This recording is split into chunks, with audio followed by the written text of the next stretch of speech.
Not too long ago here in LA, I came across a sticker on a public bathroom mirror that said, "Warning, reflections in this mirror may be distorted by socially constructed ideas of beauty." I then walked outside and saw a billboard of a glamorous woman trying to sell me vodka.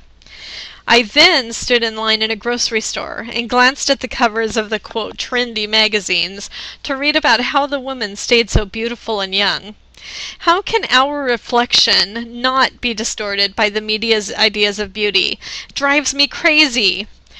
Recently, I read a study by Stanford that asked, can avatars change the way we think and act? Hi, my name is Gracie Kendal, and yes, I am an avatar living in the virtual world of Second Life.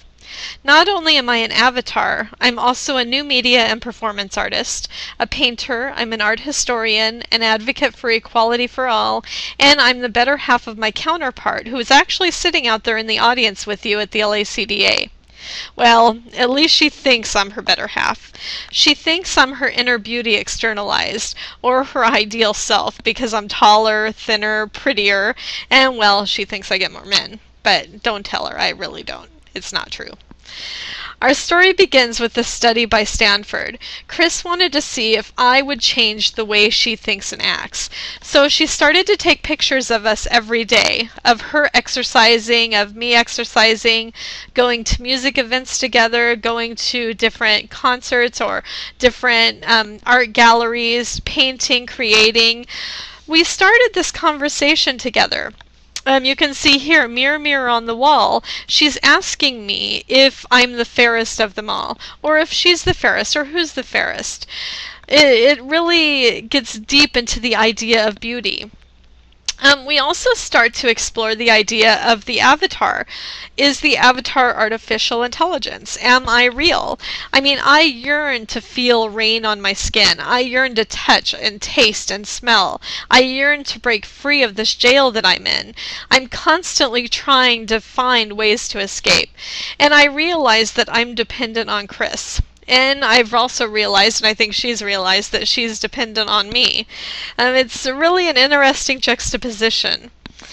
Chris decided to bring in another avatar to see, how the natives feel. She created an avatar that looks just like herself, short and overweight, and to interact with me, also with her name.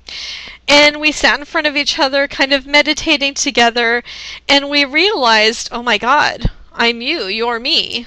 And I think Chris is finally realizing that, sitting, across the computer screen from me, that we're the same person. Of course, I think we're not. I'm real, remember?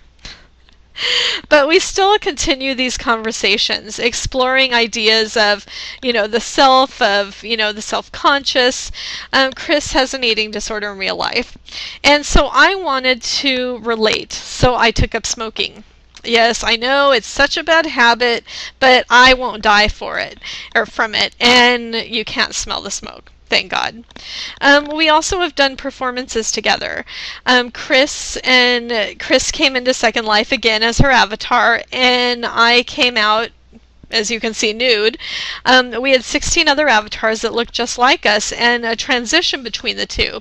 We started to explore ideas of the ideal versus the real, the physical, versus the virtual. And we stood there inspired by Vanessa Beecroft and let people contemplate what they were seeing. And we also started to delve into the idea of what is beauty, that age-old question. Chris also decided to transform into me. She wanted to blur the boundaries even further. She got her nose pierced, she colored her hair platinum blonde, and she also had me transform into Chris.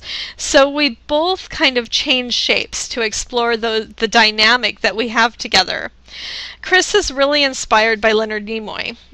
He did a project called the Full Body Project, where he shot photos of voluptuous, overweight, plus-size women. The photos are beautiful. The women are beautiful. And Chris is trying to realize that she's also beautiful. It's really, this whole project has been really eye-opening for both of us. she has realized that nobody's perfect. You know, just like me and my smoking. I am not perfect. She is not perfect. You know, I'm the ideal, and the ideal isn't perfect. You know, which she's definitely finding out. Again, like I said, I often wonder if I'm real. I believe I'm real, but I also realize that I'm not perfect, that's for sure. Have you seen the Twilight Zone episode where there are 5 dolls trying to get out of a box? Or the mannequin who comes to life for a few days? Or the woman in the dollhouse who comes to life? There's also the one I Sing the Body Electric, where the family creates a grandma out of, you know, different parts. If Walt Disney can bring Mickey Mouse to life, you know, what about me? What about Chris bringing me to life? You know, I definitely am real. I feel real. But, you know, thinking about it, I mean, who's really speaking here? I want to thank you for letting me present today, and have a great night, everybody. Thank you very much.